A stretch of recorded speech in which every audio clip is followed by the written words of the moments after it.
Good morning, YouTube. It's Monday, February 7th, 8:02 a.m.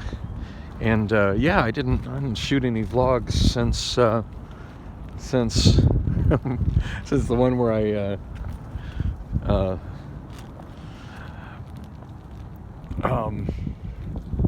was coming back from my little errand of getting some new pants and finding out that Batteries Plus wasn't able to do my screen, at least not yesterday.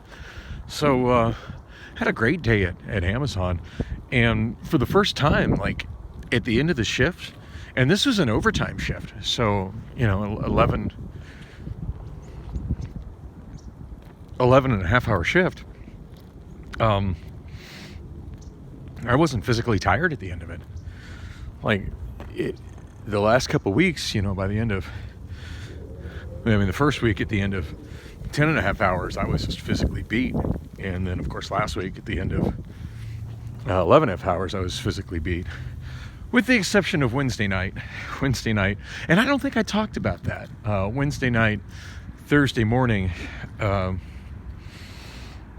had some kind of technical difficulty that had all the automation confused, and for the most part we just stood around. They kept asking people if they wanted to take voluntary time off and just go home early, and I do appreciate the fact that they don't just send you home, because that would have absolutely sucked for me. And I've certainly worked at particularly fast food jobs, where if it's dead, they just send you home. And I remember, when I was young, and by young I mean like 18, 19, 20, and living in the Denver area, and I'd have these fast food jobs, and I did all right with them. I mean, for my age, so okay, as long as I could, keep a roof over my head, I was happy. And back at that time, you could actually have a minimum wage job and rent an apartment in Denver. Those days are long gone, but granted, it wasn't a great apartment, but it was an apartment in central Denver, no less. Anyway, there were some places I worked at, and of course, those places I didn't tend to stay at, where I would come in and work. Sometimes I'd come in, beginning of the lunch rush, and sometimes I'd work like 2-3 hours, and they'd be like, okay, it's dead, you can go ahead and go home. I'm like, yeah, I rode the bus here. And it took a lot of time and effort. Are you really having me leave? Because it wasn't really worth the hassle of getting here. So I'm glad Amazon doesn't do its employees like that. Now, they did ask a lot of people, hey, we don't know when this is going to be fixed. If this is going to be fixed, do you want to go? And of course, a lot of people did, because why the heck not? I'm positive all those people drove to work and had their cars waiting, and were just, happy to get in bed a little sooner, or, maybe going home to their husband or wife eagerly in bed waiting for them. So, me, on the other hand, it would have been pointless for me to leave, and I think that all went down at about, I'm trying to think what time it was. Probably about 1 in the morning, maybe 12:30 in the morning. It was definitely after midnight, and yeah, it would have been absolutely pointless for me. I mean, I would have been just sitting, and especially considering that Wednesday evening was when I had the whole fiasco on the 29 bus, where it got massively delayed by some just physically challenged elderly people that really had no business riding the bus by themselves. And I'm not saying elderly, physically challenged people shouldn't be on the bus, but the bottom line is, if you're riding any kind of public transportation with a wheelchair, I'm talking, bus, train, taxi, rideshare, what have you, you at least need to be physically capable of transferring in and out of your wheelchair if you're getting in a cab, or getting from the bus stop up the wheelchair ramp and into the place where they secure you, or getting to your seat in a walker if you're using a walker. If you're not physically capable of that, you need a higher level of transportation with people that are trained to help you with that. And these people, it was a problem. It delayed the bus a lot, and I ended up not being able to, and I've mentioned this several times, I ended up not being able to make my transfer to the light rail in time to get to my express bus. So I spent $20 on an Uber. Now granted, 3 of that was a tip, but that driver was great. And of course that was after the whole fiasco of the Lyft driver that pissed me off so bad I just told her to pull over. And it wasn't just an attitude issue. She just kept, because she had the destination, what I had put in the app was that I was going to Central Station. Because when I requested the ride, I had plenty of time to get to Central Station. And, not my fault that the first driver couldn't find the fucking Circle K at 7th Street and, Thomas.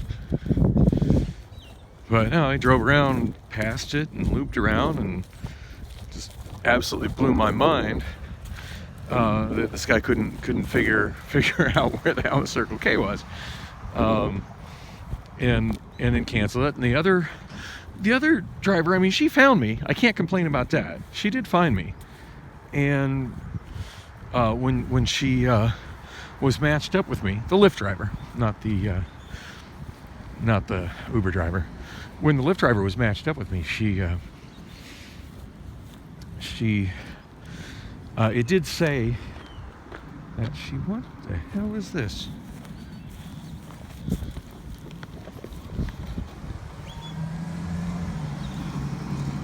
Some kind of hardware. I'm taking it. Because I like to keep the park clean. Yeah, that's it. I'm curious what the hell it is. Kind of a pressure valve or something. Yeah. Recyclable metal. I don't know. Anyway, it's just, anybody know what the hell this is? Anyway, she no, she found me fine, but by the time she found me, it was too late for her to, there was just absolutely no way that she could have got me to the rapid bus in time. It leaves the building formerly known as Chase Tower at 6:11 p.m. sharp. I need to be there by 6:09. If I'm not there by 6:09, it's pointless. And maybe I should have been on the Lyft app changing my destination. I haven't used Lyft in quite some time, other than a couple days before where I had an issue with the McDowell bus just straight up not showing up. So kind of out of practice with using it. It's changed a little bit since when I was using it semi-regularly 3-4 years ago. I just figured, as soon as she picks me up, I'll just let her know, hey, it's too late for me to go where I'm going. I just need you to get on the turn right at McDowell, go down to 5th Avenue, and then use the carpool entrance and get on the I-10. We're going to 75th Avenue, going to Amazon. And she's just like, well, they tracked me. It has to be in the app.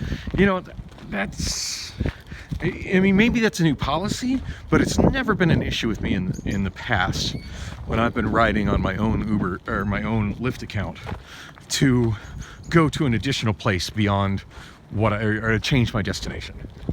I've never even had to change it in the app. They just take me where I'm going and the app sorts it out. But she's freaking out about it, and then she's like, well, what's the address? Yeah, I don't know the address to Amazon warehouse off the top of my head. I know where it is. I know how to get there. And she's all freaking out about it. Well, you have to change it in the app. And she had a heavy accent. I'm just, not racist, but I struggle communicating with people who have hard to understand accents. Anyway,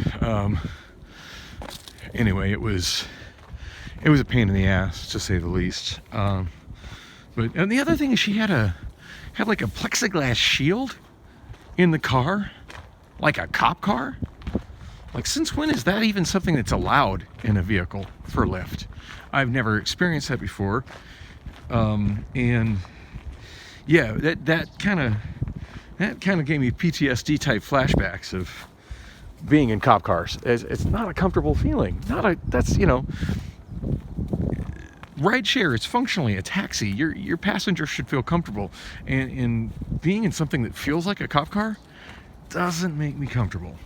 So anyway, she's yelling at me about the thing, and I'm like, right now I just need you to get in the right lane.